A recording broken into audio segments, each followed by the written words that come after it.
Adventures in Supply Chain podcast is pleased to announce the Coronavirus and Supply Chain series to help our communities with the insights of outstanding leaders in supply chain and in other critical functions. These challenging times are also for transformations and opportunities. We will get through this together, and we will make it happen. It's our pleasure to introduce Radu Palamariu, Managing Director, APAC, Global Supply Chain Practice Head at Alcott Global.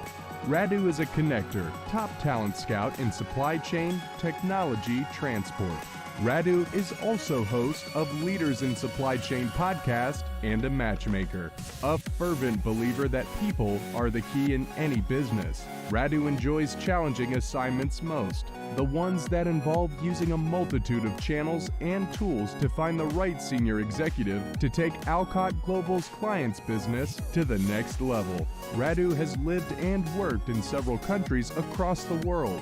Being exposed to different countries and business realities has helped Radu mature into a rounded international business manager to then build great teams. His specialties include end-to-end supply chain executive search, C-level, vice president, general management, supply chain leadership, logistics leadership, procurement leadership, operations, regional and global project management appointments.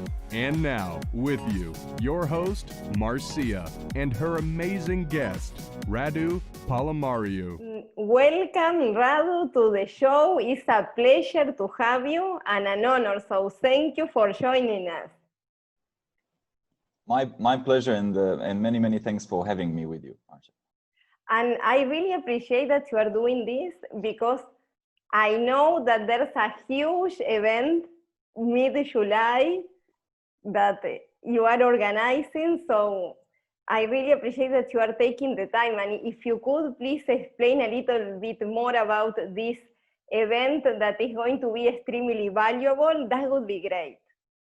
Sure, with pleasure, and would be amazing to have some of your listeners, if they have time, to join us. So basically, we put it together more or less to respond to the reality that we are all faced with, which is COVID-19, and the fact that there's not a lot of face-to-face events anymore because it's not really safe to have large gatherings. So about 8 weeks ago, we said, okay, we have access because of our different businesses and different connections within the supply chain community to a large pool of very good speakers. So why don't we create this ecosystem virtually where they can come and share? So that's how it kind of happened 2 months ago, literally. And yeah, on the 16th, 17th, and 18th of July, we will have 3 days, quite packed, 50 speakers all over the world.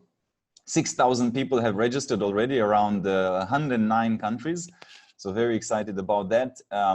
Very good topics across, supply chain resilience, risk, and all the good questions, literally, that I think the community has, and also 2 weeks of networking. So I would encourage everybody to come and join if they have time, and more than happy also to arrange for for passes for some of your audience. That's great. So we cannot miss that. It's very important. And Radu, since you are an expert in searching for talent, in connecting, what are the skills, the key skills that supply chain and procurement professionals should have? Because I heard the CFO of Stanley Black & Decker, that I know you are a friend of him, he indicates something like, we are going to be data scientists. So if you could share what are your thoughts about that, that would be very helpful. Sure. Yeah, and as you rightfully said, I guess one of the major things that Alcott Global, our company, does is executive search for supply chain. And let me just start with the definition to the best of our understanding. How we describe supply chain is the 4 key pillars, right? From plan, procure, make, deliver. In my mind, there's the simplest way. There's many definitions out there, but that's the one that we refer to when we talk about supply chain. So obviously, chief supply chain officers, chief procurement officers, chief operations officers, heads of manufacturing globally. That's the type of remits and scopes and jobs that we place within Fortune 500 companies. Now, to your question, what type of skills are needed to make it to the C-suite? So I would categorize them in two, right? So, and I will frame the question towards the C-suite, right? So towards if you want to make it to the executive level, to the board level, one, you have the hard skills. Now, the hard skills are quite fundamental, right? I mean, you cannot be a good chief supply chain officer unless you have experience in supply chain, in logistics, in manufacturing, in procurement. I mean, also depending on how the company is structured, but you need to have a fairly broad palette of the actual hard skills of what makes a supply chain professional. Yeah. But I would almost argue that is a hygiene factor, right? It's a given. You know, you want to be CFO, well, you better know some finance, right? Yeah. Because you cannot be a CFO otherwise. But that's not what's going to make you a CFO. Not the fact that you're the best at finance. That will make you maybe the best individual contributor and finance expert in a particular skill, right? Correct. The same in supply chain, right? So I guess the differentiating factor is the number two. And those, broadly speaking, are soft skills. Now, soft skills is a fluffy word, so I'll try to make it a bit more practical. So I think it boils down to you need to have leadership skills, right? So leadership, leading people. If you want to be in a senior position, you need to know how to manage teams. That's you know, as fundamental as it is. You need to be able to inspire people, set a vision, and get the team working towards that vision. Because it's not enough to have that vision. Because you know, if you're going by yourself, you're just taking a stroll. You need to take the team with you, right? And that makes you a leader.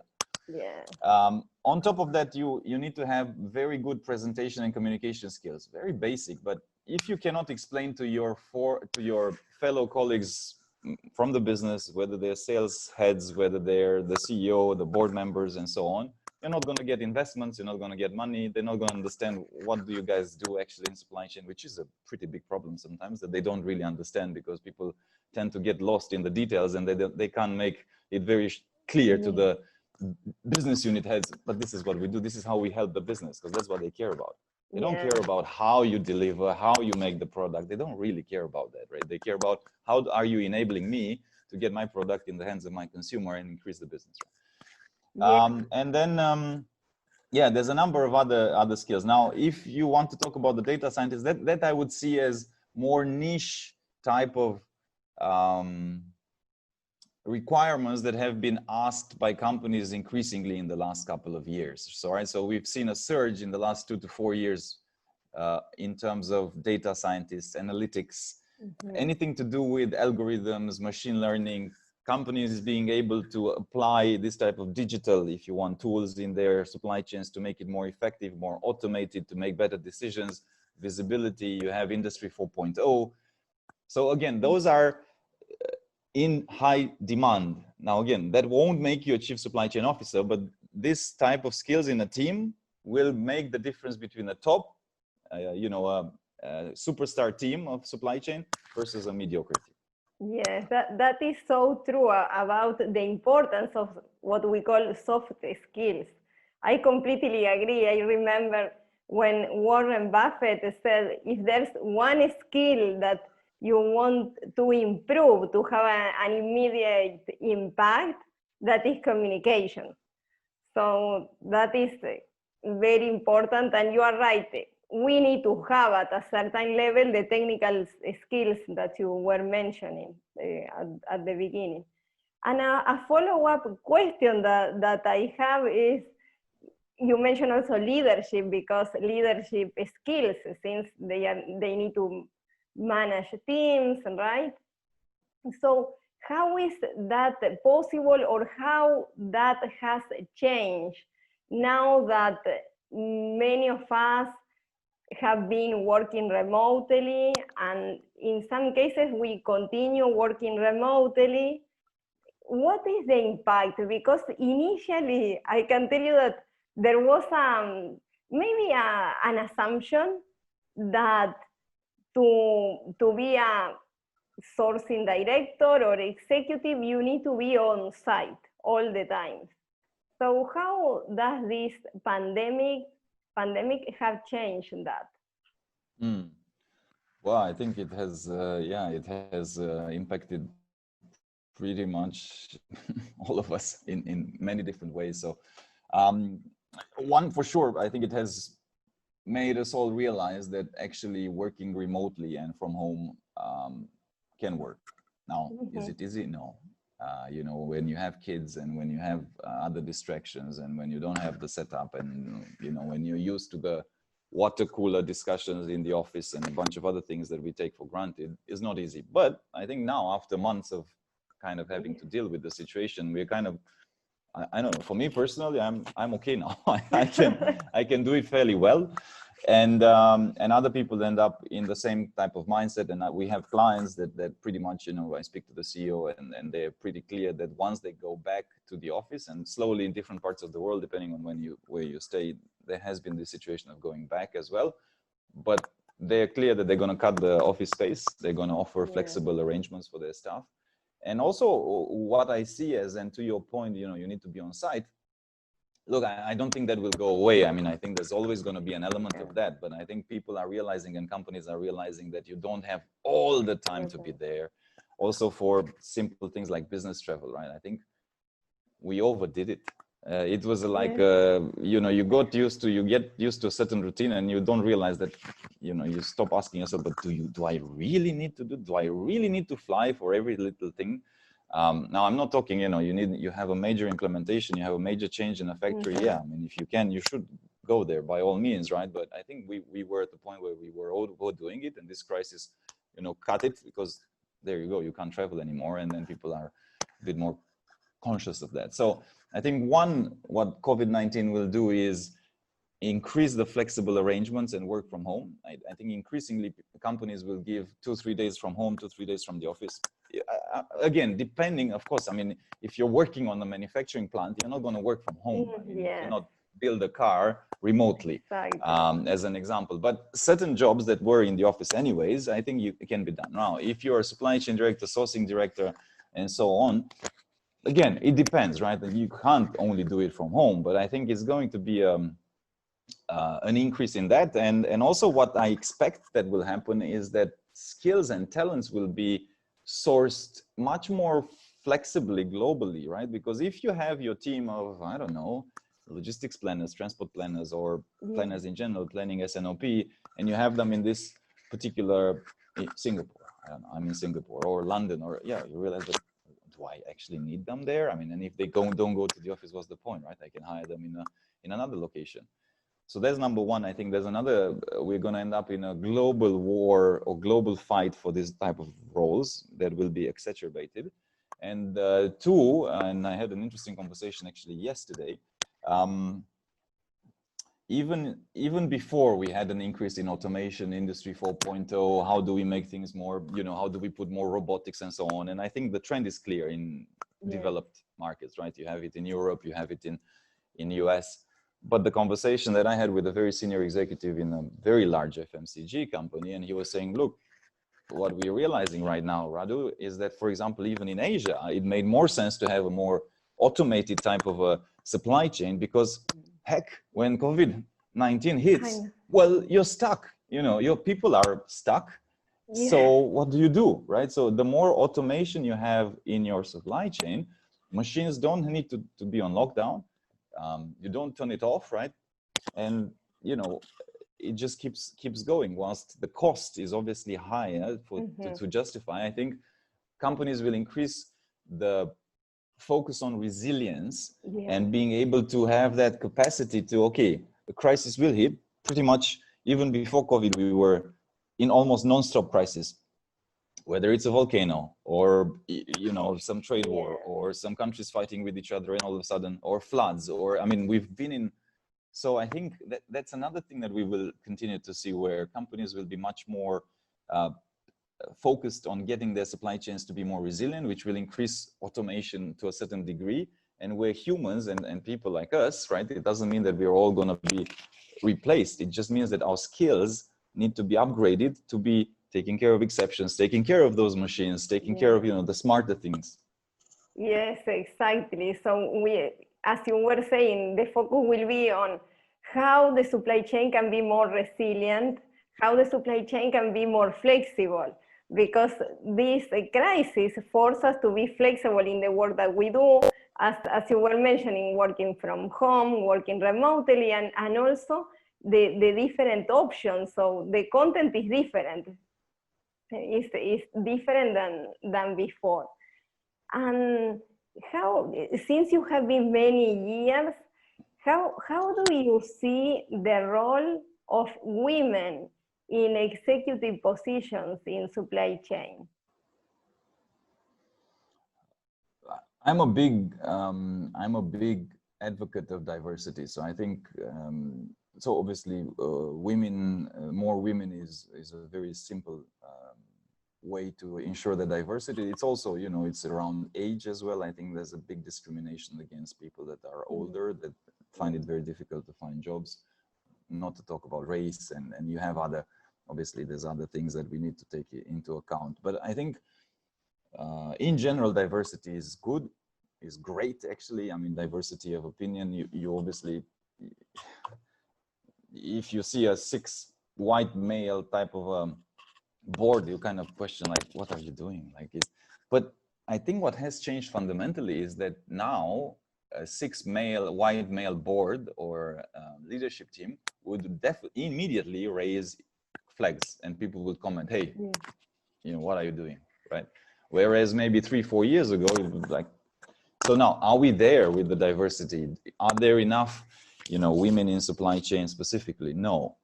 Are there, at the same time, are there ever going to be a 50-50 percentage? I also argue no, because, you know, I do believe that as generals, we have certain traits, and men tend to be more attracted to things, and women, that hence there's more engineers that are guys, and women tend to be more attracted to people, right? And it's, you know, you see that in different other jobs, right? I actually studied psychology, and trust me, when I was studying, there were 200 women and there were 4 guys, right? So now, should we have 50-50? I don't know, right? But I don't think so, actually, right? But I definitely think that there should be a lot more. I think that women, I've come across some incredible professionals that are women.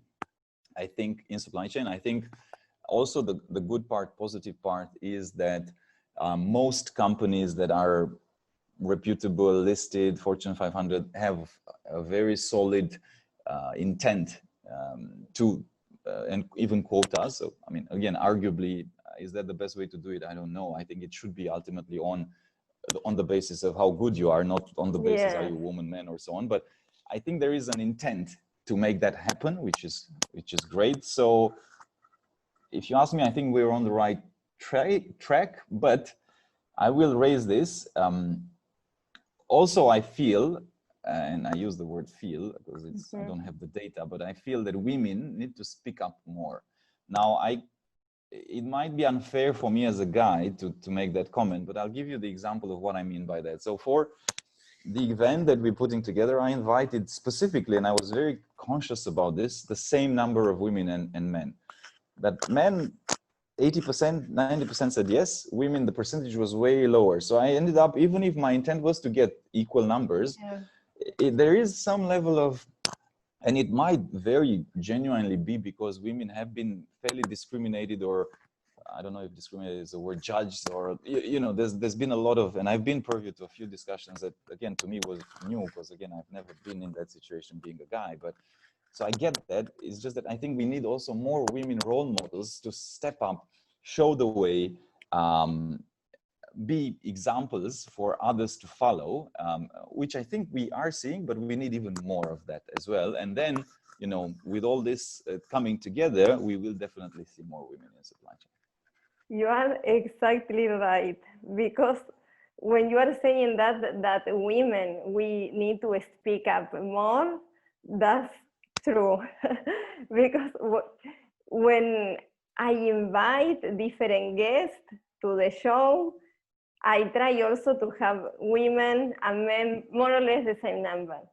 And men are ready to go, okay? I don't have any issues, they always accept. But women is just more challenging.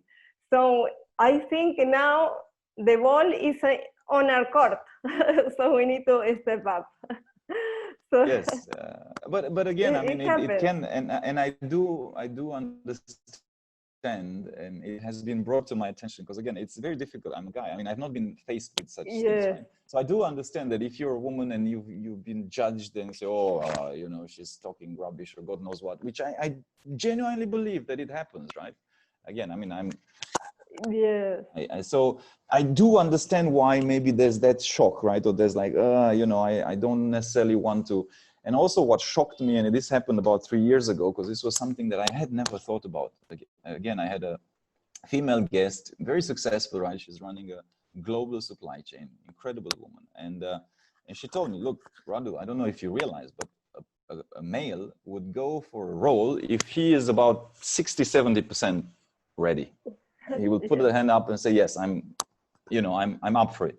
A woman would go for the same role if she is 120% ready. I'm like, oh, then again, I never thought of that, right? So it's I guess all of this will take a while because it's rewiring, it's changing the culture, it's changing the narrative, right? There's a lot of other issues, right? And obviously we have Black Lives Matter, and we have a lot of other things that we as societies are kind of trying to change. So that usually takes time, but I think we are on the right path. And being aware is one, having role models is another big thing, and having this type of conversations that we're having obviously also matters. Yes, Radu. And what are your suggestions for executives or for professionals in supply chain or procurement that to be more prepared to get a higher position, right? That on one side. On the other side, then I would like to know your thoughts about how companies can select their best fit. So both sides, I would like to see as a candidate and also as an employer or a company selecting talent. So let's start with on the candidate side, right? So I guess for a candidate to be better positioned, right? So to position yourself as a candidate for high roles or more successful roles or great career. Yes. What should you do? There's a couple of things that come to my mind, and I guess fundamentally number one would be to have really, really good mentors. I think that's probably where I would put number one, in a sense that if you have a good mentor, coach, whatever you call it, right? And it doesn't have to be one, it can be 10, right? Because you might need, you want to be chief supply chain officer, maybe you have one for procurement, one for logistics, one for manufacturing, and so on. Maybe you're also with the head of sales because you want to understand a little bit how the bigger picture of the management as a whole. Yeah. But mentors are key because they can shortcut your learning by a lot. They can get you access into networks that,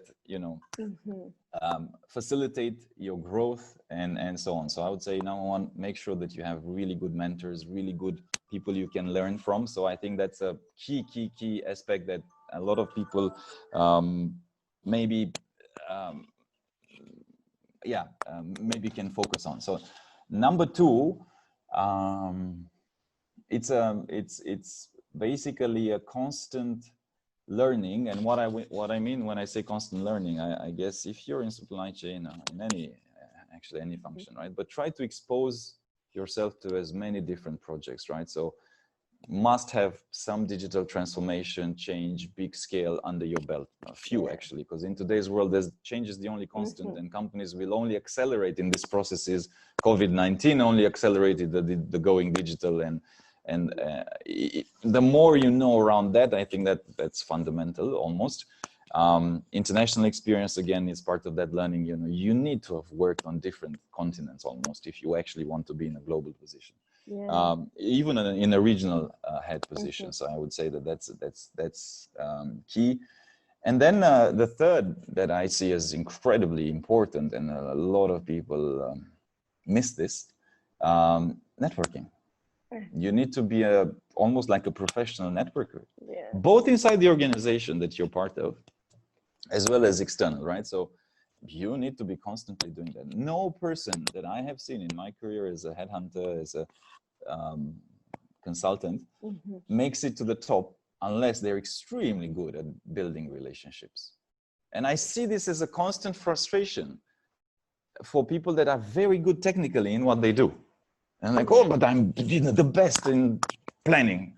Yeah, but so what? Like, it's not so what. Yes, you can be very good at that, but that's what you're going to be, a very good individual contributor. If that's what you want, no issues, and there's nothing wrong with it, right? Yeah. But if you want to be the head of a department, it doesn't work like that. It's not about you being the best in that. It's about you being the best at leading people, building relationships, being able to communicate, influence, and get a decision with different stakeholders. And obviously, you may or may not, I mean, I don't think we live in the age of staying for 25 years with the same company anymore. There are some companies like, but mostly no, right? Most of us would have changed some jobs. Yeah. So if you want to change jobs, you need a network. You need to understand who is who and what and how, right? You don't just, when you get fired or when you decide that you need to change, that's when you start networking, because it's too late. Yeah. So you constantly need to be doing this. So again, both inside the organization and outside of the organization. So obviously, these three things put together, having great mentors, constantly learning, getting exposed to new projects and trying to have that international exposure, and three, network. These are the three that would fundamentally help as a candidate to put you in the best position to have access to the best roles. Now, second question, on the side of the companies, how do they select and attract the best talent? Was that what you were? Yes, because sometimes they can see different candidates, but how can they know? Like how to say, okay, how to select the best fit? How can they differentiate? Because when you see different options, skills, it can become a little bit overwhelming for leadership to select the best fit. How can they know if that person is going to perform in their corporate culture? Well, I guess that is the million-dollar question. Number one, sales, 2-second sales plugin, use a headhunter like Alcott Global, and they will help. Joke aside, well, that's an option, good option to follow. Joke aside, I mean, even if you use a headhunter, I mean, ultimately it doesn't really solve your problem, because a headhunter is not a silver bullet. I mean, they will not just say, okay, take this one person and trust me, right? I mean, you still would need to see a few, and you still might end up in the same conundrum that, yeah, but how do I know? Yeah. The best, I mean, the most sincere answer I can think of is you don't. Actually, you will never have a 100% guarantee. You know, you're not buying a toaster. You're not buying a fridge. It's a service. No candidate comes with a 100% guarantee that it will work, because there's so many, we are humans. There's so many different considerations into the equation. But I would say, are there certain things that companies and hiring managers need to do to ensure that they're closer to success? Yes. And a lot of the times the fundamentals are not there. So let's just go into that, because I think that is within the controls of the companies, right? So number one, really basic, do they know what they're looking for? Are the stakeholders aligned in terms of, are they looking at the same, are they looking at the same piece of paper? Are they looking at the same JD? Are they looking for the same type of, they don't, I mean, obviously, if you have three different stakeholders, they might have different angles to it. That's fine, right? But they should have some fundamental and common ground. I can tell you for sure that many companies, when they start the process, and even during the process, they don't have the same understanding. So obviously, then how are you going to select the best? So that's one fundamental that I would say. Make sure you are aligned before you start. Then there's some other things, right? Obviously, interviews are standard. Of course, you have an interview, but I mean, do you actually want to rely just on that? I would argue that no. And again, a lot of companies make the mistake of only relying on that. You should never. I mean, I would argue you should never rely just on that. So you should do ref checks. But again, I mean, most candidates will give you good ref checks. I mean, yes, exactly. Silly, not right? the bad ones. You need to do informal ones, right? So informal ones, and you should do it at all levels. I mean, again, a mistake that I see over and over again, especially at the high level, C level, right? yeah, you do the ex-board member that managed the person or goes, CEO, and yeah, but usually people, if they make it to C-level, they're good at managing upwards. Where you should look is how do they manage their teams? What do the team say about them? Because the team might say, "Oh, he's a jerk." It's such a common thing, but they don't do it, right? So I mean, I've seen this over and over again. That should be the way. Right? You should do the team, and you should do the lateral, right? So, and informally, not formally, because the formal ones are always positive. So pretty simple. I mean, it's not rocket science, but again, companies sometimes forget. Also, I would include some level of psychometric testing, not because I believe it should be taken as written in stone.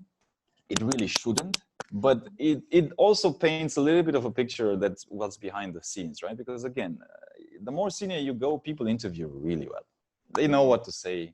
They're polished usually, right? Yes. So I wouldn't trust the facade, right?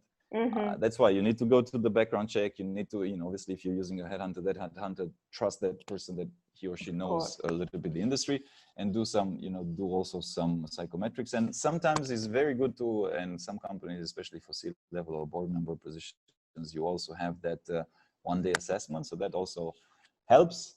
But then, these three, I would say, are pretty basic things that, again, I've seen it over and over again, that companies forget to do or don't do somehow in their assessment.